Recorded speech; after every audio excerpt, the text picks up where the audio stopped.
welcome back to my channel. So today I'm going to do a Q&A video. I haven't done one of these in a really long time, but I asked you for questions in my last video, and I've been getting questions through social media and all kinds of things, so I really want to go ahead and answer these, and I think a lot of these questions can benefit a lot of you, either if you're looking to go to pharmacy school or if you're already in it. There's a lot of questions that I think can help a lot of people, so I want to go ahead and answer your questions to the best of my ability. So I have my computer here with all the questions up, and so if you see me looking over here, that's what I'm looking at, and so I'm going to go ahead and answer them for you. Okay, so the question I probably get asked the most is, what school do you go to? And I've said this in videos before, I'm not comfortable sharing the school I go to on YouTube just because it's such an open platform, and I'm just not comfortable with it. But if you message me on social media, I'll let you know what school I go to. It's not hard to figure out. I am a distance education student, and there's only 2 distance education schools in the country as it is, so it's a 50-50 shot. But if you ask me on social media, I'll let you know. Second question is, what are you most excited for when you become a pharmacist? And for me, I think what I'm most excited for is educating patients. If you watched some of my previous video, I've talked about how I used to be a chemistry teacher, a high school teacher, and I really do think that is a strong suit of mine, is educating people and explaining things to them. So I guess like explaining things that maybe the doctor didn't tell them, communicating to them like why you're taking this medication, explaining to them how to use their devices and things like that. I think that's what I'm most excited for. I think in this country, people just kind of like go to the doctor, they get prescribed a medication and they take it and they don't even know why they're taking it. So I think it's really important for patients to understand what their disease is, why they're on this medication, and then also be educated on diet and exercise and lifestyle changes so that maybe in the future they could go off this medication for like type 2 diabetes or high blood pressure, for example. So yes, definitely education. I think that is something I really want to focus on in the future. Another question I get a lot is, how did you study for the PCAT? I didn't. So I kind of want to make a video on if I did study, this is how I would have, but I don't know if that is really a good video to make because I can't give you like evidence that that would work, if that makes sense. I did take the PCAT once, just kind of more to see how I would have done on it, or how I would do on it, because I did take it. I don't remember what my score was. This was several years ago. And yeah, I didn't study for it. My school didn't require it, so that's why I didn't put in the time and effort to really prepare for it. But I think the best preparation that you can do is doing well in your undergrad classes, because that's really what's on it, do well in your basic sciences, do well in your math courses. I think that you'll be fine. But they do have like PCAT prep books and stuff like that, so I would definitely take advantage of those.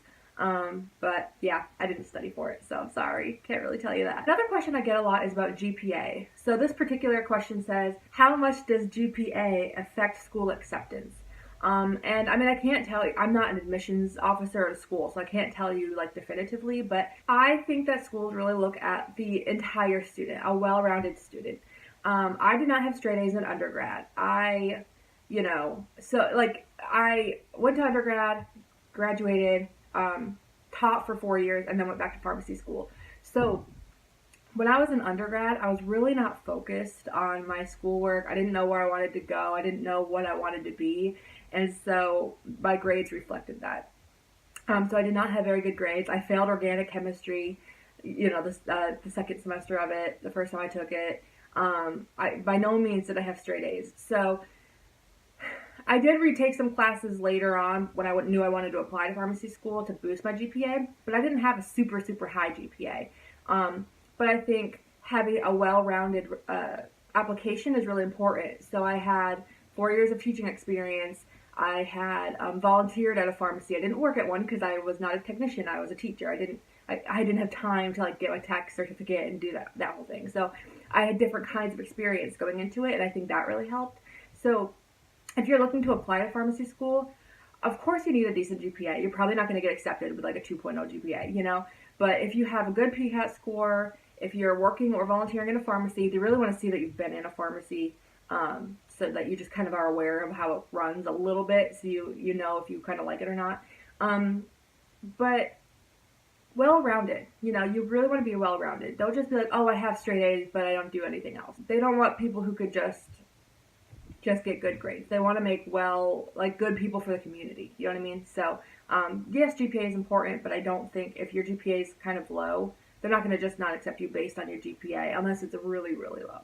So, just do other things too. You know, have good letters of recommendation. That essay you have to write, make that really good.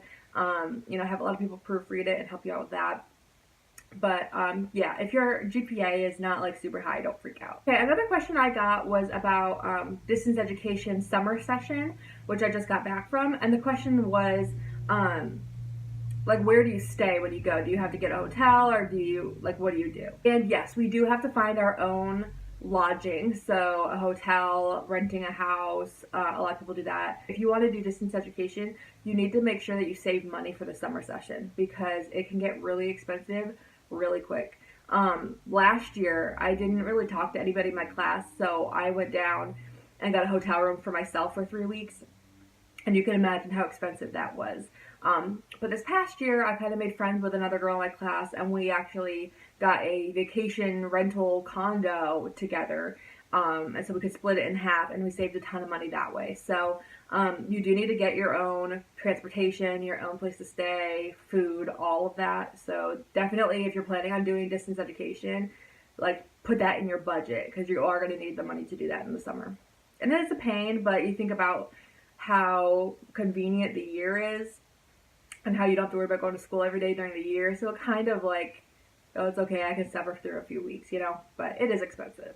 Okay, another question is about study habits. So this question was, do you have any study habits or tricks to give you guys to help with classes? And I'm definitely going to make, over the summer, some videos on how I studied for different classes last semester. So I'll make a separate video about pharmacotherapeutics, how I studied for that, for medicinal chemistry and pharmacology. That for my school, that's one class. I'll make a video on that. What else did I have? Clinical skills. I'll make a video on that. So keep those, like, be aware those are going to be coming. I will make some more videos too to add to my study strategy series that I started a really long time ago, and then I only made like a couple videos for it and then I forgot about. I will make some more videos for that too, just to give you a few more like tricks in your arsenal, so that if you're struggling for a specific class, you have another thing you can try to study. Because I think it's important to have these different methods and use them when you need them. You know what I mean? So I'll give you some more tips for that too. Another question I get asked a lot is, how do I feel about saturation in pharmacy?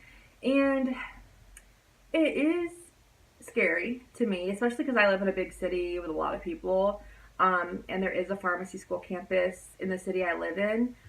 It's like a satellite campus for another school. So I am nervous that when I graduate, I'm not going to be able to find a job. That is a big fear of mine. But I don't know if it should deter you from going into pharmacy. I think you need to think about that for sure. And you need to think about like where you live, you know, kind of how's the market.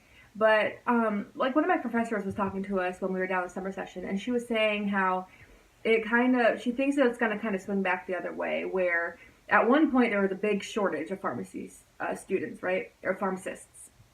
So they opened a bunch of new pharmacy schools and, you know, got a whole bunch of new pharmacists. But now the market is kind of getting oversaturated. There's a lot more pharmacists. However, they are getting a lot more like different job opportunities for pharmacists. They're having a lot more like clinical pharmacists, and just a lot more different pharmacy jobs than just retail and hospital. So like that's becoming more of a big thing.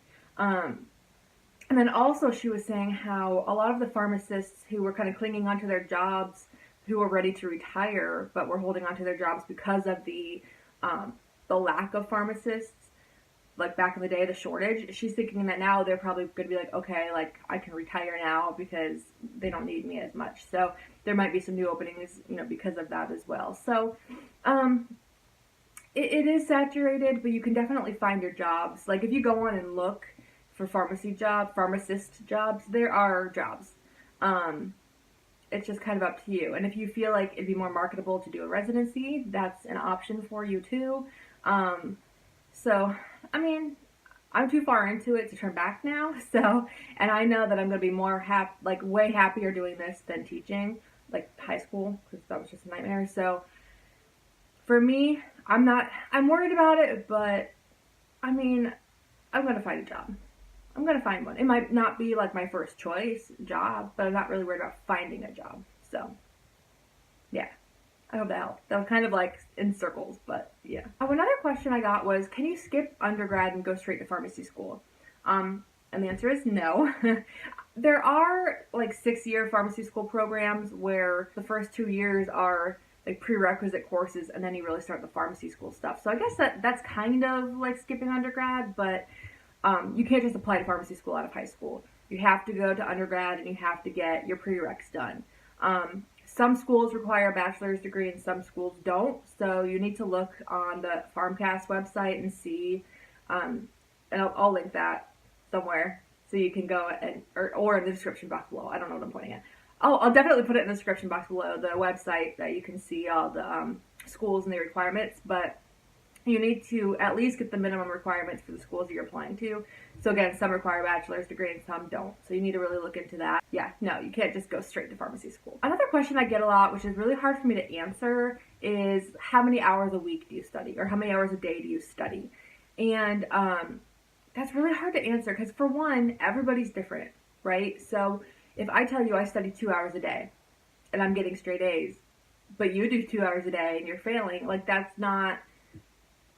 It's because we're different. We learn differently, right? And maybe I'm doing different strategies than you're doing. So I don't like to tell you, like, you need to study this many hours a day, because quite honestly, yes, I study. I definitely study. But, like, I don't study 24/7. During the week, like, I mostly just watch my lectures and go to class, do homework. I got in the habit last semester of looking at my PowerPoints for the week. During, like, after I watch the lectures and everything, I'll go over the PowerPoint again before the end of the week. But as far as like heavy duty studying for like an upcoming exam, I usually kind of put that off until like Friday or Saturday before the Monday exam, which I'm going to try not to do next semester.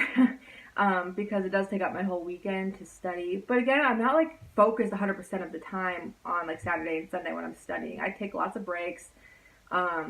So yeah, I don't know how to answer that. And I have like strategies that I feel like work for me, where I don't need to study like 20 hours a day. I go to bed at 9 o'clock at night. I'm not staying up all night studying. I've never pulled an all-nighter ever to study for an exam. So I don't like when I see other pharmacy students saying how they're pulling all-nighters and they're staying up all night, and pharmacy school's so hard and like they have to devote so much time to studying. Yes, it is hard. I'm not saying pharmacy school's not hard, but yeah, it's hard. But if you're using proper study techniques and you're managing your time properly, if you have a planner and you're planning out your time, there's no reason why you should be spending like hours and hours and hours studying, in my opinion. You just need to find those techniques that really work for you and for your brain. I've discovered that I'm a very visual learner. So writing stuff out on my whiteboard, drawing things out, that really helps me. I know some people are more audio learners. So they have to listen to the lecture like 4 times. That does nothing for me, so I don't waste my time with that. You know what I mean?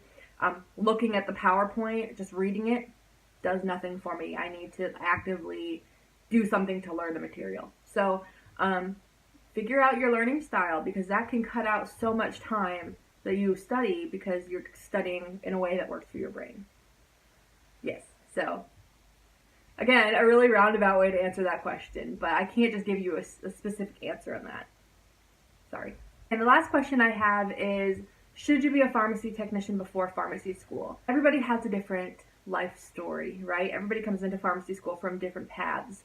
So to say, yes, you have to be a tech before you start pharmacy school, like, I don't know what you're doing if you haven't been.